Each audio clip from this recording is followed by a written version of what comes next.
Canada's like one of those insects that you don't really know what it does, but it doesn't bite, so keep moving.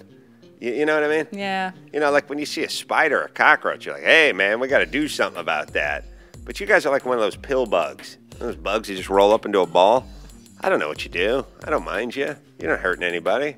Just keep walking. This former Man Show host podcast has been certified by the Guinness Book of World Records as the most downloaded podcast. Hi, I'm Rebecca Brayton, and welcome to WatchMojo.com. And today we're at the Just for Laughs Comedy Festival to speak with Adam Carolla about his book, Not Taco Bell Material.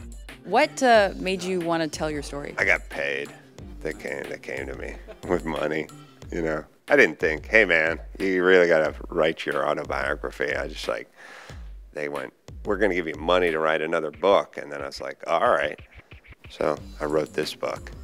Good answer. I'm glad you're honest. That's how it usually works. They come at you with money.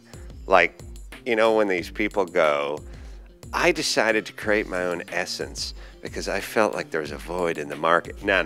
So, I knew a lot of people that say shit like that. So, I know, they're idiots. So somebody came to them with a whole bunch of money and said, make something that smells good. Or don't, we'll make it. Just put your name on it, and that'll be that, Mariah. It's not like Mariah Carey's walking around seeing the 400 different brands of colognes and perfumes and going, it's just not enough variety here. I need something that smells like me. Yeah. No. People go to you, and then they give you money, and then you do it. Yeah. Good. It's like that with everything in show business. That's true. Except for this interview. Sorry. Wait a minute. Not getting paid for this? Did you want to be a comedian as a kid? I just thought I was going to play sports. I never really thought beyond that. And then I sort of found out I couldn't play sports. And then, well, what I found out is everyone else wanted to play sports too, and they were better. That's what you find out. I think everyone has that aha moment. Yeah, that was like, yeah, it was less aha and more uh-oh. Mm-hmm.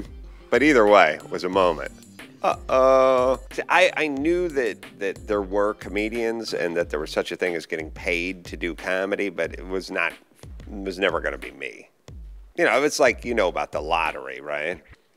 You don't think in terms of, you know, well, that's my 401k is that lottery ticket. No, you just assume other people will win that, right? What comedians were you crafting yourself after? Who were your comedic idols? Just Chong, not Cheech, and just Laurel and not Hardy. What I would like to do is pick duos and pick my favorite, and then, no. I thought George Carlin was funny.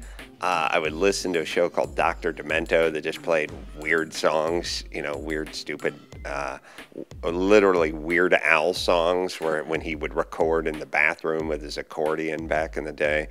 And, you know, just anything, you know, Laughing, Saturday Night Live, like I love Saturday Night Live. You know, it wasn't like, oh, one day I'm going to be a cast member of Saturday Night Live. I'd just watch and go, you know, Bill Murray's funny. You know, that was about it. I wasn't like, that's what I'm going to be. Would you say the book has a life lesson? Yeah, I think it's good. I think it's funny, and I think it just sort of moves in a linear fashion, and you start poor, and you stay poor, and then you get a little poorer, and then you work hard, and you kind of work your way up, and each chapter sort of begins with this, you know, shows the home and blah, blah, blah, that I lived in at the time, or the apartment, or whatever, and you see the sort of broken down places, and eventually it gets a little nicer at the end. And yeah, I think there's a real good message there, which is, you know, do what you do, work hard, stay at it, and no real gifts in life, but, you know, the universe doesn't hate you. I have to bring up the controversy. First off, I didn't call the guy and go, I want to talk about men and women. The guy interviewed me about Taco Bell Material, and then at some point, I don't know why, but probably because of this, he said, who's funnier, men or women? And I said, men are funnier. So I had to pick one. Yep. I mean, you know, it's like, I always say, like, you know, who's better at marathons, Eskimos or Kenyans? You know, like, pick one. It's like, Kenyans? Oh, you hate Eskimos? That's what it comes out like. So, and I went on to say some slightly more offensive things. But then I went on and said, of course, there's a bunch of funny women, you know, Tina Fey and Kathy Griffin and Sarah Silverman, blah, blah, blah. And so that's what I did. And then everyone just grabbed the Adam said women aren't funny. So I did not say women aren't funny. By the way, you look hot. Thank you.